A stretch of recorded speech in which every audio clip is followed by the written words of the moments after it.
الحمد للہ رب العالمین والصلاة والسلام علی اشرف الانبیاء والمرسلین نبینا محمد وعلی آلہ واصحابہ ومن دعا بدعوته الی یوم الدین، اما بعد فاعوذ باللہ من الشیطان الرجیم وما قدر اللہ حق قدرہ والارض جمیعا قبضته یوم القیامہ والسماوات مطویات بیمینہ سبحانہ وتعالی عما یشرک۔ صاحب کتاب الامام المجدد شیخ الاسلام محمد بن عبد الوہاب التمیمی رحمہ اللہ نے اپنی عظیم کتاب التوحید کو سورہ زمر کی آیت نمبر 67 پر ختم کیا ہے۔ کتاب کا آخری باب یہی آیت ہے اور اسی آیت کو عنوان بنایا ہے، جس میں اللہ رب العالمین کی عظمت اور اس کے علو شان اور اس کی قدرت کاملہ کا بیان ہے۔ حضرت عبداللہ بن مسعود رضی اللہ عنہ فرماتے ہیں، جاء حبر من احبار الیہود، یہود کے عالموں میں سے ایک بڑا عالم آیا نبی صلی اللہ علیہ وسلم کی خدمت میں، اور اس نے کہا یا محمد، انڈر بریکٹ کا جملہ ہے، صلی اللہ علیہ وسلم، انا نجد، ہم لوگ پاتے ہیں، کہاں؟ یعنی توریت میں۔ ہر چند کے توریت انہوں نے بدل دیا تھا، بہت سے احکام بدل دیے تھے، بہت سی آیتیں بدل دی تھی، لیکن یہ حکم توریت میں موجود تھا۔ کام توریت میں پاتے ہیں کہ اللہ رب العالمین آسمان کو ایک انگلی پر، زمین کو ایک انگلی پر، پہاڑ کو ایک انگلی پر، درختوں کو ایک انگلی پر، پانی اور زمین کے نیچے جو مٹی ہے یا جو بھی کچھ ہے زمین کے نیچے سرا، اس کو ایک انگلی پر، اور تمام مخلوقات کو ایک انگلی پر رکھے گا، یہ توریت میں لکھا ہوا پاتے ہیں۔ تو آپ صلی اللہ علیہ وسلم اس کے قول کی تصدیق میں اس زور سے ہنسے کہ آپ کے ڈاڑھ کھل گئے، آخری دانت جو جبڑے میں ہوتا ہے وہ کھل گئے۔ اس عالم کی بات کی تصدیق کی آپ نے، ورنہ عام طریقے سے کسی کی بات کو سن کر کے اگر آدمی کہا لگا دے، خوب زور سے ہنس دے، تو عام طریقے سے لوگ سمجھتا ہے کہ اس بات کا انکار کیا، انکار کے لیے ہنستا ہے، لیکن آپ اس قدر زور سے ہنسے کہ آپ کے ڈاڑھ کھل گئے، یہ اس عالم کی قول کی تصدیق کیا۔ ثم قرأ، اور پھر آپ نے اس آیت کریمہ کی تلاوت کی جو آپ نے سنی، وما قدر اللہ حق قدرہ، ان لوگوں نے یعنی مشرکین نے اللہ رب العالمین کے مقام اور مرتبے کو نہیں پہچانا جیسا پہچاننے کا حق ہے۔ اگر وہ اللہ کے مقام اور مرتبے کو پہچانتے، اس کی عظمت کا ادراک اور احساس کرتے، تو اللہ تعالیٰ کی بندگی میں کسی کو شریک نہ کرتے۔ کاش کہ ان کو اللہ کی عظمت کا یہ احساس ہوتا۔ وما قدر اللہ حق قدر، اور اللہ تعالیٰ کی عظمت اور قدرت کیا ہے؟ عظیم عظمت اور قدرت کا ذکر فرمایا قرآن میں، والارض جمیعا قبضتہ یوم القیامہ، پوری روئے زمین اللہ کی مٹھی ہوگی قیامت کے دن، پوری روئے زمین اللہ کی مٹھی ہوگی، قبضہ مٹھی ہوگی، مٹھی میں نہیں۔ اگر کوئی یہ کہے کہ یہ پورا شہر میری مٹھی میں ہے تو اس کا مطلب ہے کہ میں اس کا مالک ہوں، یہ معنی نہیں ہے، یہ جھانسا دینا ہے۔ پوری روئے زمین مٹھی میں ہوگی، مٹھی کا مطلب ملکیت نہیں، ملکیت تو ہے، آج بھی ہے۔ قیامت کے دن پوری روئے زمین اللہ کی مٹھی ہوگی، قبضہ ہوگی، قبضہ، قبضہ کہتے ہیں ما یقبض بالید، ہاتھ سے جس چیز کو پکڑا جائے، اللہ کی مٹھی ہوگی پوری روئے زمین۔ والسماوات مطویات بیمینہ، اور ساتوں آسمان مطویات، لپیٹ دیے گئے ہوں گے، لپیٹے ہوئے ہوں گے، بیمینہ، اللہ کے داہنے ہاتھ میں۔ سارے آسمان، تمام آسمانوں کو اللہ نے اپنے دائیں ہاتھ میں لپیٹ رکھا ہوگا، اور زمین اس کی مٹھی ہوگی۔ سبحانہ و تعالی عما یشرکون، اللہ ہر عیب و نقص سے پاک ہے اور شرک کرنے والوں کے شرک سے بہت بلند ہے۔ یا صحیح مسلم کی ایک روایت ہے کہ اللہ تعالیٰ پہاڑوں کو اور درختوں کو ایک انگلی پر اٹھائے گا اور پھر انہیں ہلائے گا، جھنجھوڑے گا، اور کہے گا انا الملک انا اللہ، میں ہی بادشاہ ہوں، میں ہی اللہ ہوں۔ وہ صحیح بخاری میں روایت ہے کہ اللہ تعالیٰ ایک انگلی پر آسمان کو لے گا، دوسری انگلی پر پانی اور ثرا کو، مٹی کو یعنی زمین کو لے گا، اور ایک انگلی پر تمام مخلوقات کو لے گا۔ ابن مسعود رضی اللہ عنہ کی حدیث صحیح ہے ان کی، اور ایک روایت انہی کی مسلم کے حوالے سے، ایک روایت بخاری کے حوالے سے آپ نے سنا۔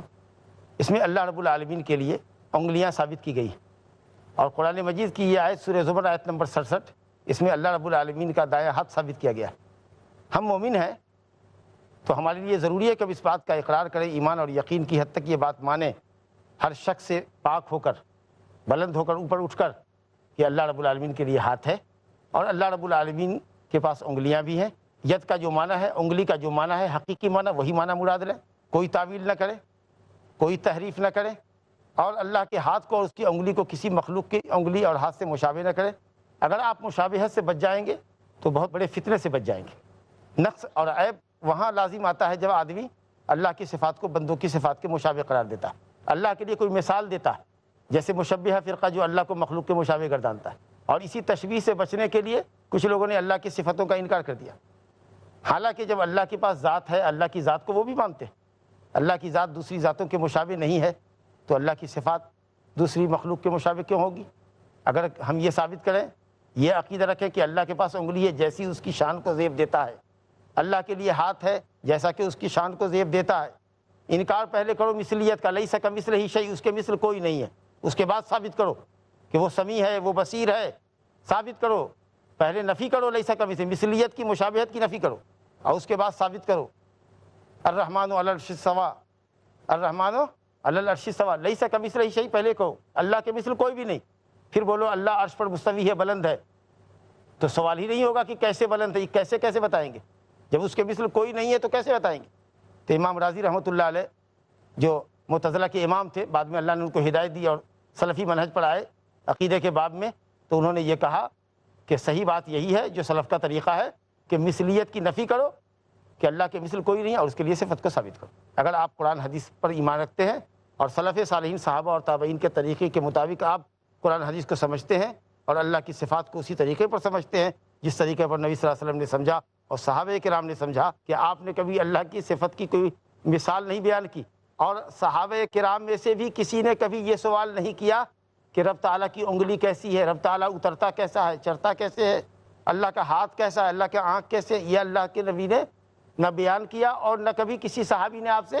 یہ پوچھا. جب بھی آپ اللہ رب العالمین کی صفات کو بیان کرتے تھے، آیات صفات تلاوت کرتے تھے یا احادیث صفات بیان کرتے تھے، تو اللہ کے نبی صلی اللہ علیہ وسلم کا سینہ اللہ کی عظمت سے بھرا ہوا ہوتا تھا، اور صحابہ کرام بھی اللہ رب العالمین کی عظمت میں ڈوب جاتے تھے. اللہ اکبر، کس عظیم ہستی کا ذکر ہو رہا ہے. کبھی یہ خیال بھی نہیں آیا کہ اللہ کی صفت کیسی ہے، کبھی پوچھا بھی نہیں. قسم اللہ کی اگر یہ نفع بخش علم ہوتا تو اللہ ضرور کیفیت کا علم دیتا، اور نبی صلی اللہ علیہ وسلم بتاتے، یا اللہ رب العالمین کسی بندے کو یہ توفیق دیتا صحابی میں سے کسی کو کہ وہ سوال کر لے کسی ایک صفت کے متعلق بھی، لیکن پوری شریعت کھنگال دیں گے آپ. کسی صحابی نے نبی صلی اللہ علیہ وسلم سے کبھی اللہ کی کسی صفت کی کیفیت کے متعلق سوال نہیں کیا. اگر یہ عقیدہ ہو جائے بات ٹھیک ہے. اللہ رب العالمین کے لیے انگلیاں ہیں اور اللہ رب العالمین کے لیے ہاتھ ہیں.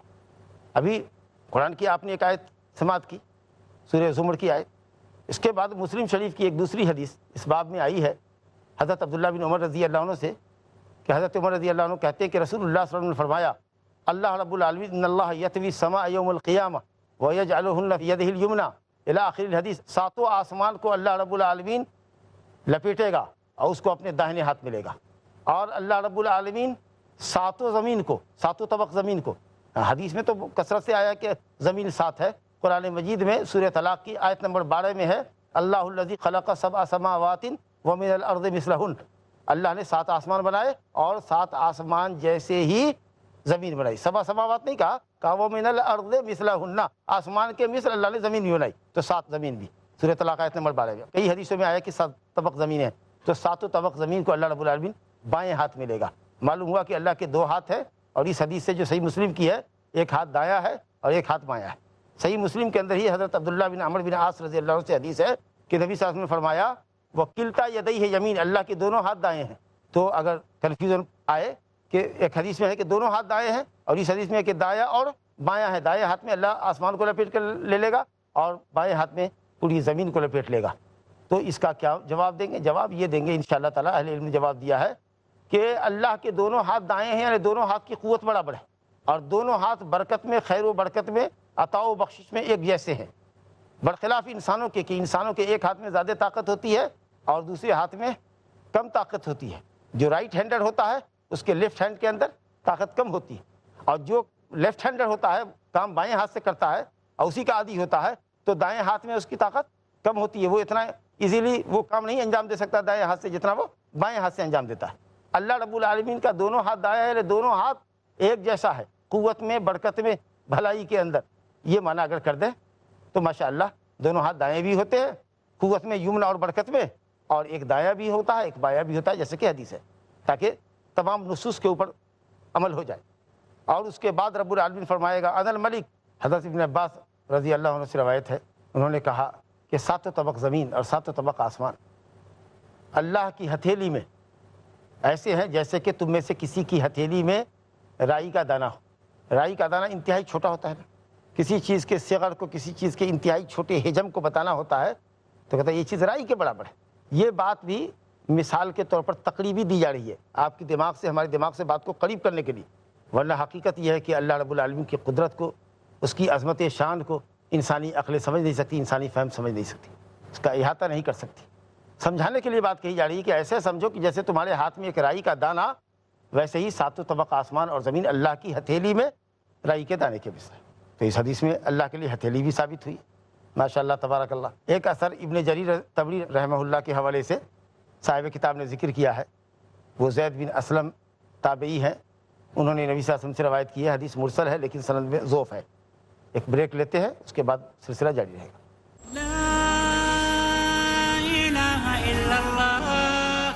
وقفے سے قبل ہم صحیح مسلم کے حوالے سے حضرت عبداللہ بن عمر رضی اللہ عنہ کی حدیث سماعت کر رہے تھے، جو اللہ تعالیٰ کی عظمت شان پر دلالت کرتی ہے کہ اللہ رب العالمین دائیں ہاتھ میں آسمان اور بائیں ہاتھ میں زمین کو لپیٹ کر کہے گا انا الملک، میں ہی بادشاہ ہوں، این المتکبرون الجبارون، این المتکبرون الجبارون، کہاں ہیں جبر و قہر کا مظاہرہ کرنے والے، کبر و غرور کا مظاہرہ کرنے والے دنیا کے سلاطین، کہاں ہیں وہ؟ یعنی وہاں تو سب امیر غریب، بادشاہ ریت سب ایک صف میں کھڑا ہوگا، وہاں تو بادشاہ صرف اللہ کی ہوگی۔ انا الملک، میں ہی بادشاہ ہوں۔ کہاں گئے دنیا کے بادشاہ جو جبر و قہر اور دھما چوکڑی مچاتے تھے اور طاقت اور اقتدار کا غلط فائدہ اٹھاتے تھے، کہاں گئے وہ؟ تو یہ حدیث آپ کے سامنے ہے کہ اللہ کے دائیں اور بائیں ہاتھ۔ حضرت ابن عباس رضی اللہ عنہ سے روایت ہے، انہوں نے کہا کہ 7 طبق زمین اور 7 طبق آسمان اللہ کی ہتھیلی میں ایسے ہیں جیسے کہ تم میں سے کسی کی ہتھیلی میں رائی کا دانہ ہو۔ رائی کا دانہ انتہائی چھوٹا ہوتا ہے نا، کسی چیز کے صغر کو، کسی چیز کے انتہائی چھوٹے حجم کو بتانا ہوتا ہے تو کہتا ہے یہ چیز رائی کے برابر ہے۔ یہ بات بھی مثال کے طور پر تقریبی دی جا رہی ہے آپ کے دماغ سے، ہمارے دماغ سے بات کو قریب کرنے کے لیے، ورنہ حقیقت یہ ہے کہ اللہ رب العالمین کی قدرت کو، اس کی عظمت شان کو انسانی عقل سمجھ نہیں سکتی، انسانی فہم سمجھ نہیں سکتی، اس کا احاطہ نہیں کر سکتی۔ سمجھانے کے لیے بات کہی جا رہی ہے کہ ایسے سمجھو کہ جیسے تمہارے ہاتھ میں ایک رائی کا دانہ، ویسے ہی 7 طبق آسمان اور زمین اللہ کی ہتھیلی میں رائی کے دانے کے مثل ہے۔ تو اس حدیث میں اللہ کے لیے ہتھیلی بھی ثابت ہوئی، ماشاءاللہ تبارک اللہ۔ ایک اثر ابن جریر طبری رحمہ اللہ کے حوالے سے صاحب کتاب نے ذکر کیا ہے، وہ زید بن اسلم تابعی ہیں، انہوں نے نبی صلی اللہ علیہ وسلم سے روایت کی ہے، حدیث مرسل ہے لیکن سند میں ضعف ہے، کہ اللہ تعالیٰ کی کرسی کے سامنے 7 آسمان ایسے ہیں جیسے کہ ڈھال میں، ایک ڈھال ہوتا ہے جو تلوار کے وار سے بچنے کے لیے جنگجو اپنے ہاتھ میں لگاتا ہے جس پر وار کو روکتا ہے، تو 7 درہم سکہ ہوتا ہے نا، روپے کا ایک سکہ، ہمارے یہاں چھوٹا سکہ چلا ہے ابھی 1 روپے کا، اس طرح کا درہم، 7 درہم جو ڈھال ہوتا ہے اس کے اندر 7 جگہ ڈال دیجئے، ٹانک دیجئے۔ کیا حیثیت ہے 7 سکے کی لمبے چوڑے ڈھال کے اندر، جس کو آدمی لیتا ہے اور اس سے تلوار کے وار کو روکتا ہے، لیکن اس کی صنعت ضعیف۔ اور حضرت ابو ذر غفاری رضی اللہ عنہ سے روایت ہے کہ عرش الہی کے مقابلے میں، اللہ اکبر اللہ اکبر، عرش الہی کے مقابلے میں کرسی کی حیثیت ایسی ہے جیسے کہ چٹیل صحرا کے اندر کوئی لوہے کا ایک راؤنڈ شیپ گھیرا دائرہ نما ایک راؤنڈ شیپ چیز لوہے کی کسی چٹیل میدان میں اچھل دی جائے، پھینک دی جائے، ڈھونڈتا رہ جائے آدمی، اور کسی کو کہیے کہ اس میں ایک چھلا رکھا ہوا ہے لوہے کا، ایک کڑا پھینک دیا گیا ہے، اس کو تلاشو، لق و دق صحرا کے اندر۔ اللہ اکبر، اللہ کی کرسی کی عظمت اللہ نے بتایا، وسع کرسیہ السماوات والارض، اللہ کی کرسی آسمان اور زمین کو اپنے احاطے میں لیے ہوئی ہے، یعنی پوری کائنات آسمان اور زمین کرسی کے نیچے ہے، کرسی اس کو گھیرے میں لیے ہوئی ہے، اور کرسی کی حیثیت عرش الہی کے مقابلے میں اسے ایک چھلے کی ہے جو صحرا کے اندر پھینک دیا جائے، لق و دق صحرا کے اندر۔ حضرت ابن عباس رضی اللہ عنہ سے ایک قول ہے کہ کرسی اللہ رب العالمین کے قدم کی جگہ ہے، اور اللہ عرش پر مستوی ہے۔ دیکھیے اللہ رب العالمین کی عظمت، دیکھیے اس کی مخلوقات کی عظمت، دیکھیے کس طریقہ سے اللہ رب العالمین نے اپنے صفات کے بیان کر کے اور اپنی مخلوقات کے عجائبات کو بیان کر کے اپنے مقام اور مرتبے کو واضح کیا ہے۔ اللہ نے اپنا تعارف کرایا ہے اپنے بندوں سے کہ اس کی عظمت کو محسوس کرو، اور اللہ نے اپنی مخلوقات کی عظمت کو بیان کی ہے۔ حدیث ہے ابن مسعود رضی اللہ عنہ سے کہ ایک آسمان سے لے کر دوسرے آسمان کے درمیان کی دوری 500 سال ہے، بعض روایت میں ہے 70 سال ہے۔ چال چال پر ہوتا ہے، قافلے کی چال ہوتی ہے، ایک ڈاکیہ چلتا ہے جو تیز چلتا ہے۔ اب اس وقت اگر راکٹ کا زمانہ ہے، ہوائی جہاز کا زمانہ ہے، بہت تیز رفتار گاڑی سواری ہے، تو وہ اگر آسمان پر جاتی ہے تو اس کے حساب سے ایک بات ہو جائے گی۔ جو چیز حقیقت ہے، اگر کوئی پلین جاتا ہے اور وہاں پہنچنے کے بعد وہ کہتا ہے وہ اتنے دن میں پہنچا اور اتنا لاکھ کلومیٹر ہے، تو مانیں گے ہم اس کو۔ لیکن حدیث میں ہے 500 سال، تو سیر اور رفتار کے اعتبار سے ہو سکتا ہے یہاں سے اگر ہم اندھیری جاتے ہیں، پیدل جاتے ہیں مثال کے طور پر 2 گھنٹہ لگتا ہے، آپ سائیکل سے جاتے ہیں تو آپ کا 1 گھنٹہ لگتا ہے، کوئی اور تیز رفتار گاڑی سے جاتا ہے تو اس کو 20 منٹ لگتا ہے، کوئی اگر فلائٹ سے جائے، پلین سے جائے یا ہیلی کاپٹر سے جائے تو اس کو 3 منٹ لگتا ہے مسافت۔ تو اگر کسی نے کہا کہ 2 گھنٹے کی مسافت ہے، اور کسی نے کہا کہ 1 گھنٹے کی، اور کسی نے کہا آدھے گھنٹے کی، اور کسی کا 2 منٹ کی، سواری کے حساب سے ہوگا۔ یہ بات اس لیے کہا ہے کہ بعض روایتوں میں آئے گا کوئی کنفیوز کر سکتا ہے، تو کہا 500 سال۔ نچلے آسمان سے لے کر زمین آسمان کی دوری 500 سال، ایک آسمان سے لے کر دوسرے آسمان کی دوری 500 سال، اس طریقے سے 7 آسمان کے درمیان کی دوری ہو گئی۔ اور آسمان کے اوپر اللہ تعالیٰ کی کرسی، اس کی دوری 500 سال، اس کے اوپر ایک سمندر، اس کے نچلے تہ اور اوپری سطح کے اندر 500 سال، اس کے اوپر اللہ کا عرش، عرش کے اوپر اللہ رب العالمین، یعنی عرش کے اوپر کچھ بھی نہیں سوائے اللہ کے، کوئی مخلوق نہیں۔ اسے یہ نہیں کہہ سکتے کہ عرش نے گھیر رکھا ہے اللہ کو، اللہ کو کوئی چیز احاطہ نہیں کر سکتی۔ جہاں کچھ نہیں وہاں اللہ، عرش کے اوپر، عرش اللہ کی سب سے اونچی مخلوق، اور اس کے اوپر عرش کا خالق اللہ رب العالمین، اور وہاں سے تم سب کی متعلق جانتا ہے۔ عرش پر ہے اس کی ذات، لیکن کائنات کا ایک ایک ذرہ اس کی نگاہوں میں ہے، ایک ایک شخص کی بات، چاہے وہ دل میں بات کر رہا ہو، اللہ تعالیٰ اس کو سن رہا ہے، اس کے علم سے کوئی باہر نہیں۔ تو ذات اس کی عرش پر ہے، ذات نیچے نہیں آتی، لیکن علم سے وہ ہر جگہ موجود ہے۔ لوگ کہتے ہیں اللہ ہر جگہ موجود ہے، اپنی ذات سے نہیں، ذات تو اس کی عرش پر۔ اس کے نیچے دوسری روایت آئی ہے، وہ روایت ہے نبی صلی اللہ علیہ وسلم کے چچا عباس بن عبد المطلب سے، ابو داؤد کی روایت ہے۔ نبی صلی اللہ علیہ وسلم نے پوچھا صحابہ کرام سے، جانتے ہو آسمان اور زمین کی دوری کیا ہے؟ لوگوں نے کہا اللہ و رسولہ عالم، اللہ اور اس کا رسول زیادہ جانتے ہیں۔ کہا آسمان زمین کی دوری 500 سال، ایک آسمان سے دوسرے آسمان کی دوری 500 سال، اور موٹاپا بھی آسمان کا 500 سال کی مسافت۔ 7 آسمان کے اوپر کرسی، کرسی کے اوپر سمندر، سمندر کے اوپر عرش الہی، عرش الہی کے اوپر رب العالمین۔ یہ حدیث اور ان کے علاوہ جو حدیثیں ہیں، ان تمام حدیثوں سے اللہ رب العالمین کی علو شان، اس کی عظمت شان، اس کی علو مرتبت، اس کا رب ہونا، مالک ہونا، معبود ہونا، اور سب سے اعظم ہونا ثابت ہے کہ اللہ پر جب اس کی یہ مخلوقات ایسی ایسی عظیم ہیں تو اللہ عظیم کتنا بڑا عظیم ہوگا۔ یہ عظمت ہے۔ صحابہ کرام نے نبی صلی اللہ علیہ وسلم کی زبان مبارک سے ان کلمات کو سنا اور آمنا و صدقنا کہا۔ کسی نے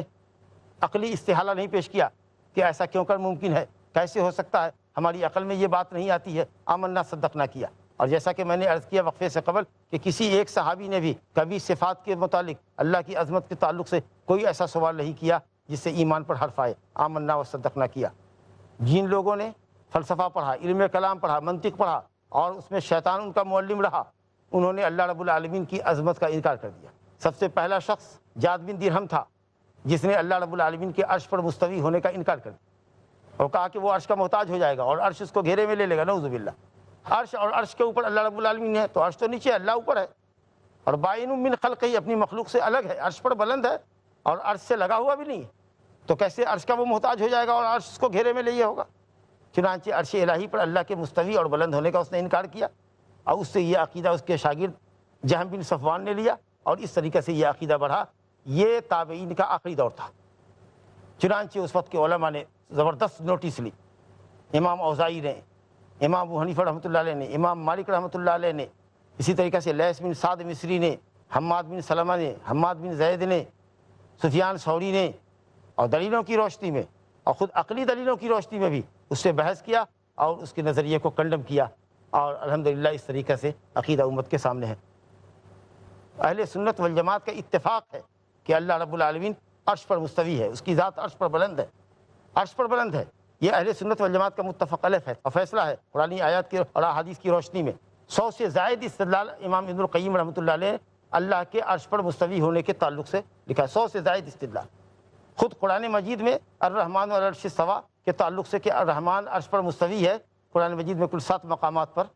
یہ چیز آئی ہوئی ہے۔ اور اس کے علاوہ استدلال ہے کہ اللہ قرآن کو آسمان سے اترتا ہے، اوپر سے فیصلے اتارتا ہے، تو جو چیز اترتی ہے وہ اوپر سے نیچے کو اترتی ہے۔ اس طریقے سے آیات اور احادیث کی روشنی میں 100 سے زائد انہوں نے استدلال پیش کیا۔ تو آمنا و صدقنا ہم کو کرنا چاہیے اور اللہ رب العالمین کے صفات پر ایمان رکھنا چاہیے، اسی طریقے پر جس طریقے پر محمد صلی اللہ علیہ وسلم نے ایمان رکھا، جس طریقے پر سلف امت اللہ کی توحید پر ایمان رکھتے تھے۔ ہم سب لوگوں کو اللہ تعالیٰ کی صفات پر ایمان رکھنا چاہیے، اسی اصول پر جو اللہ نے فرمایا ہے لیس کمثلہ شیء وہو السمیع البصیر، اللہ کے مثل کوئی نہیں ہے اور اللہ تعالیٰ بہت سننے والا اور دیکھنے والا ہے، یعنی مثلیت کی نفی اور اللہ تعالیٰ کے صفات کا اثبات۔ الحمدللہ اسی کے اوپر کتاب التوحید الحمدللہ اللہ کے فضل اور اس کی رحمت سے، اللہ کی خاص تائید اور توفیق اور نصرت سے مکمل ہوئی۔ اللہ رب العالمین ہم سب کو توحید پہ قائم رکھے، توحید کے تقاضوں کو پورا کرنے کی توفیق عطا فرمائے، شرک کی جملہ قسموں سے محفوظ رکھے، اور اللہ رب العالمین ہمارا خاتمہ بالخیر فرمائے، اور توحید کے ان دروس کو اللہ رب العالمین ہم سب کے لیے، جملہ سامعین اور ناظرین کے لیے مفید بنائے، اور کتاب التوحید کے مؤلف امام محمد بن وہاب التمیمی رحمۃ اللہ علیہ کو، اس کتاب کے شارحین کو، اور اس کتاب کو پیس ٹی وی کے ذریعے پیش کرنے والے تمام IRF اور پیس ٹی وی کے ذمہ داروں کو، خاص کر عزت مآب جناب ڈاکٹر ذاکر نائب صاحب کو، اور انہوں نے بہت محنت سے اس کو شوٹ کیا اور عمدگی کے ساتھ پیش کرنے کی کوشش کی، جناب بھائی فریدی صاحب کو اور جملہ اخوان کو، اور آپ تمام حاضرین کو اللہ رب العالمین جزائے خیر دے، اور آپ کے نامہ اعمال میں، نیکی کے نامہ اعمال میں اللہ تعالیٰ ان دروس کو رکھے، آپ کی محنتوں کو رکھے۔ والحمدللہ الذی بنعمتہ تتم الصالحات، وصلی اللہ علی نبینا محمد وعلی آلہ وصحبہ ومن دعا بدعوتہ الی یوم الدین۔ والسلام علیکم ورحمۃ اللہ وبرکاتہ۔ اللہ اللہ یا ربی یا اللہ، اللہ یا ربی یا اللہ۔